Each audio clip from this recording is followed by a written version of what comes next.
Hello guys, നമ്മൾ ഈ phone use ചെയ്യുന്ന സമയത്ത് എപ്പോഴും ഇങ്ങനെ ആഡ്സ് ഒക്കെ ഇങ്ങനെ ഡിസ്പ്ലേ ചെയ്തുകൊണ്ടിരിക്കും അല്ലേ. നമ്മൾ ചില ആപ്സ് ഒക്കെ യൂസ് ചെയ്യുമ്പോഴും അതുപോലെ എപ്പോഴും ഈ അഡ്വർടൈസ്മെന്റ്സ് ഇങ്ങനെ വന്നുകൊണ്ടിരിക്കും അല്ലേ. അപ്പം അതിന് ഒരു പോസിബിൾ സൊല്യൂഷനാണ് ഞാൻ ഇന്ന് പറയുന്നത്. സോ ഗൈസ്, ആദ്യം നമ്മൾ സെറ്റിങ്സിൽ പോവുക. സെറ്റിങ്സിൽ പോയിട്ട് അവിടെ നമ്മൾ DNS എന്ന് സെർച്ച് ചെയ്യുക. DNS സെർച്ച് ചെയ്ത് കഴിയുമ്പം ഇവിടെ പ്രൈവറ്റ് DNS എന്ന് പറഞ്ഞ ഓപ്ഷൻ കാണും. അത് ക്ലിക്ക് ചെയ്തതിന് ശേഷം ഇവിടെ നമുക്ക് പ്രൈവറ്റ് DNS എന്ന ഓപ്ഷൻ കാണും. അപ്പോൾ ഇത് ആദ്യം നമ്മൾ ഓഫ് സ്റ്റേറ്റിലായിരിക്കും കാണുന്നത്. അപ്പോൾ അത് നമ്മൾ ഇവിടെ പോയി private DNS provider host name എന്ന് പറഞ്ഞ് സെലക്ട് ചെയ്യുക.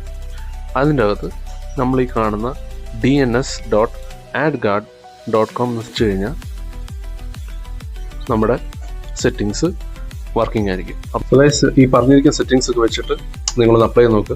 ഇത് യൂട്യൂബിൻ്റെ വീഡിയോസിലായിരിക്കത്തില്ല, ഈ അഡ്വർടൈസ്മെന്റ് ഡിസേബിൾ ആകുന്ന ഓപ്ഷൻ ആയിരിക്കത്തില്ല. അത് ഗൂഗിളിൻ്റെ ആഡ്സ് ആയിരിക്കും നമുക്ക് നിൽക്കുന്നത്. പിന്നെ ചില ആപ്സിൻ്റെ അകത്ത് വരുന്ന ചില ഗെയിംസ് ഒക്കെ ഓപ്പൺ ചെയ്യുമ്പോൾ വരുന്ന ആഡ്സ് ആയിരിക്കും നിൽക്കുന്നത്. ഓക്കെ, അപ്പോൾ നമുക്ക് ഇങ്ങനെ അറ്റ്ലീസ്റ്റ് ഒരു 80-90% ആഡ്സ് നമുക്ക് നിർത്താവുന്ന ഒരു ഓപ്ഷനാണിത്. ഓക്കെ, നിങ്ങൾ ചെയ്തിട്ട് നിങ്ങൾ പറയുക, നിങ്ങളുടെ കമൻസ് നിങ്ങൾ അപ്ഡേറ്റ് ചെയ്യുക. ആക്ച്വലി എങ്ങനെ വർക്ക് ആവുന്നത്, അല്ലെങ്കിൽ നിങ്ങൾക്ക് എന്തെങ്കിലും ഇഷ്യൂ ഫേസ് ചെയ്തെന്ന് ജസ്റ്റ് ഒന്ന് അപ്ഡേറ്റ് ചെയ്യുക. അപ്പോൾ ഞാൻ ബാക്കിയുള്ള ഡീറ്റെയിൽസും ഡിസ്ക്രിപ്ഷനിൽ കൊടുക്കുന്നുണ്ട്, നിങ്ങൾ അവിടെ നോക്കുക.